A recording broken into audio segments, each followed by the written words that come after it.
And how are you going today, Matthew? Yeah, good, thanks. How you going out there? Surviving? Oh, not in the best shape.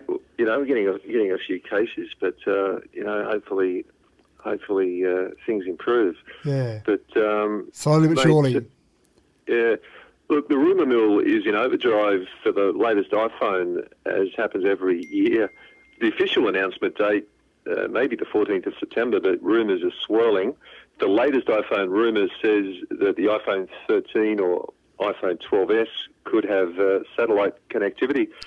Well, I guess the Apple Store will have a big line this year. Matthew, they'll have to social distance. It would be a very long line with 1.5 metres apart, wouldn't it?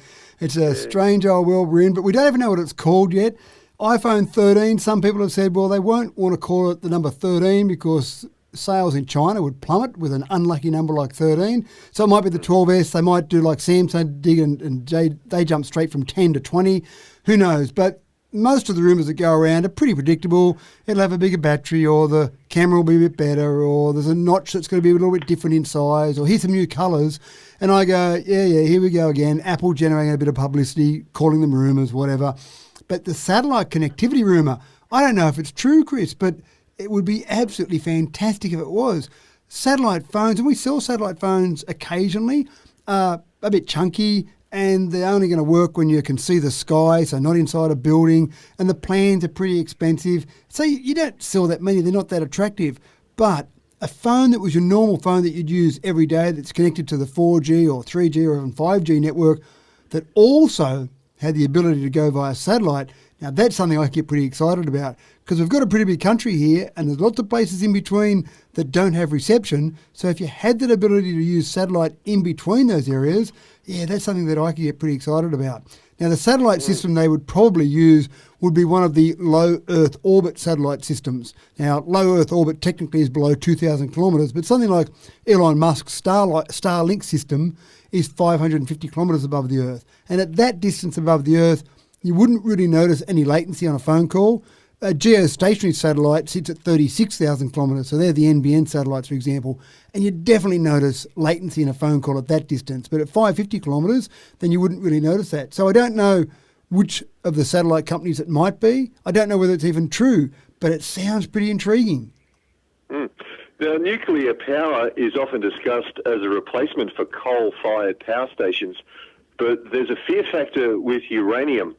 China is set to begin first trials of molten salt nuclear reactor using thorium instead of uranium. This seems to be the holy grail, Chris. Thorium. Everyone that talks to me about nuclear power that says nuclear is the way of the future, nuclear is where we should be going, nuclear is the solution to climate change. Once we get thorium going, it'll be great. Now, the US was trying way back in the 40s to try and get nuclear reactors with thorium going.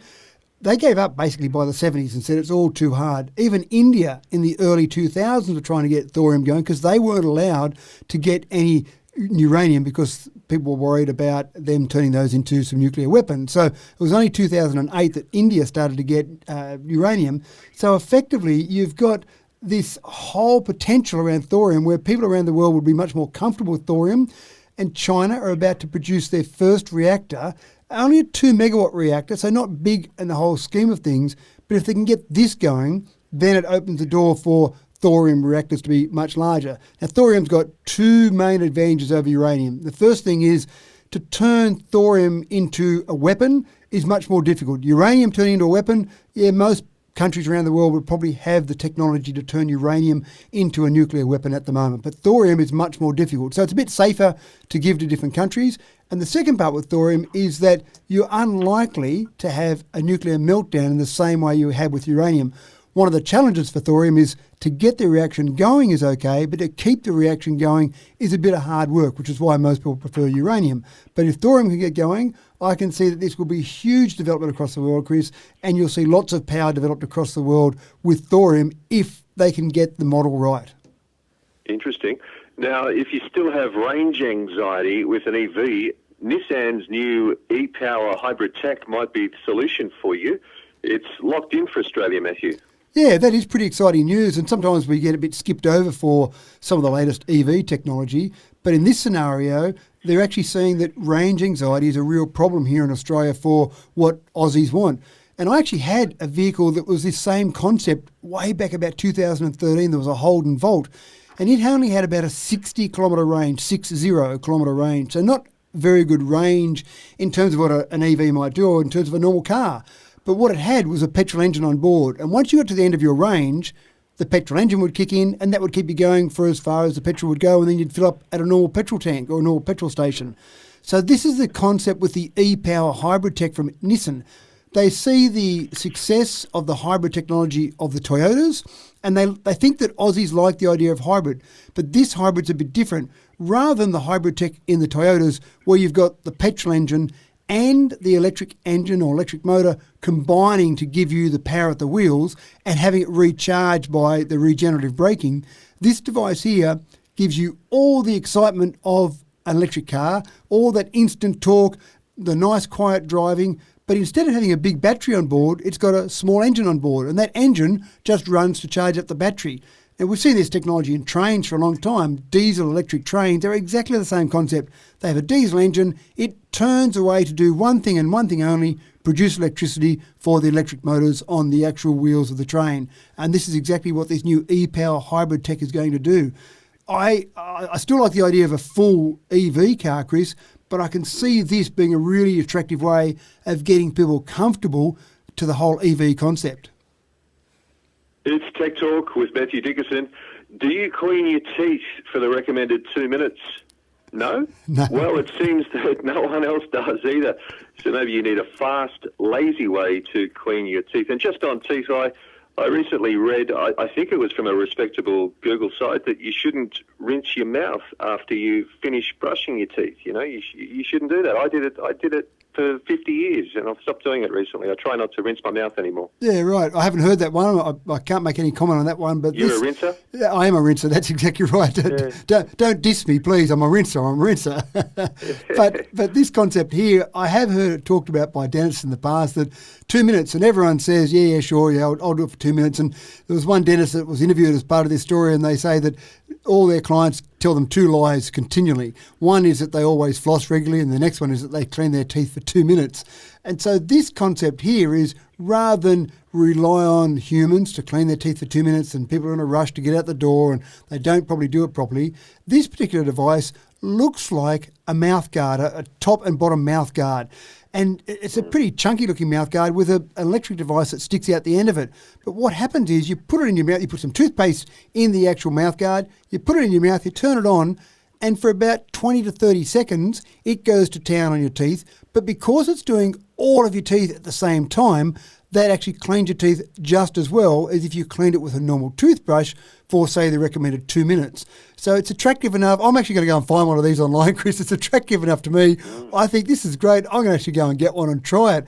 The reports that I read some reviews on it, said that people felt like their mouth was as clean as it had been if it had been to a dentist. That might have been a bit of marketing hype from some of those companies. But again, the idea is you're not relying on a human to get their mouth and their toothbrush into the right positions to get everything cleaned. You're relying on this device to do it all for you. So it sounds like a quick and lazy way to actually clean your teeth properly. So what's it called? The 360 Sonic Brush, is that right? There's a few different ones of them. There's a few different models. The 360 Sonic Brush is one of the ones. But yeah, if you go looking for a full mouth toothbrush, if you just go and Google full mouth toothbrush, then you'll find probably 5 or 6 different models of these. So it sounds like a really good thing. That 360 Sonic Brush that you picked up on there, that's one that's designed specifically for kids. And again, getting kids to clean your teeth, my kids are all old enough now, they are okay at cleaning their teeth. But when they were younger, it was always a challenge to get them to clean their teeth from the days that you cleaned them for them, or you got them to clean them and you'd watch them clean them, and hopefully they got that habit and go forward. But yeah, I can imagine for a parent with a few kids, having this would be much easier. So full mouth. You go and Google full mouth toothbrush, then you'll find a whole range of different options there. And it flosses as well, does it? It doesn't floss for you, no. You're still got to do that part manually. I'm sorry, Chris. Okay. Gee, you're asking a lot now, aren't you? Yeah, I was wrong with that. Now, the latest weapon being developed by the US Navy, how effective would a weapon be that stopped you from speaking? No one else around knew what was happening. It sounds really interesting. And I'm sure, Chris, you've been on radio for long enough. I'm sure there's been some time you've been on an interview and you get some little feedback coming back of your own voice. And I know I've done that when I've been doing an interview and for whatever reason there's some error in the system and I'm getting my own voice back with a small delay, and it's really hard to continue talking when everything you say you're hearing back. And so the US Navy has actually got a patent on a handheld acoustic hailing and disruption system, an AHAD system. And that's exactly what it does. So just imagine the scene. You've got a crowd of people, you've got thousands of people, you've got someone who's stirred up this whole group of people for whatever it might be. Who knows? It might be longer working days, shorter working days, anti-vaxxing, whatever. It doesn't matter what it is. But someone at the group there stands up in front of this group to say, let's go and do whatever terrible thing we're going to do. And someone points one of these devices at them. And no one else around would hear it, but this device has got a microphone and a focus speaker. And so when you focus on one person, say from 50 metres away, it will pick up their voice and play it back to them with a 200 millisecond delay. So everything they started talking about, let's go and get the government, and they're hearing that back with that 200 millisecond delay, and suddenly they start going, let's go and hear and they're really confused. So this whole crowd of onlookers going, our leader, he's a bumbling idiot. He doesn't even know what he's saying. He can't speak properly. So it's a really simple weapon to make people not be able to talk. Wow. All right, we'll leave it there, Matthew. And, of course, people can go and listen to you and be part of it. Mathew Dickerson Tech Talk on podcast and YouTube. Yeah, absolutely right. Hopefully no one has one of those weapons near me when I'm talking. Thanks for your time today, mate. Thanks, Chris.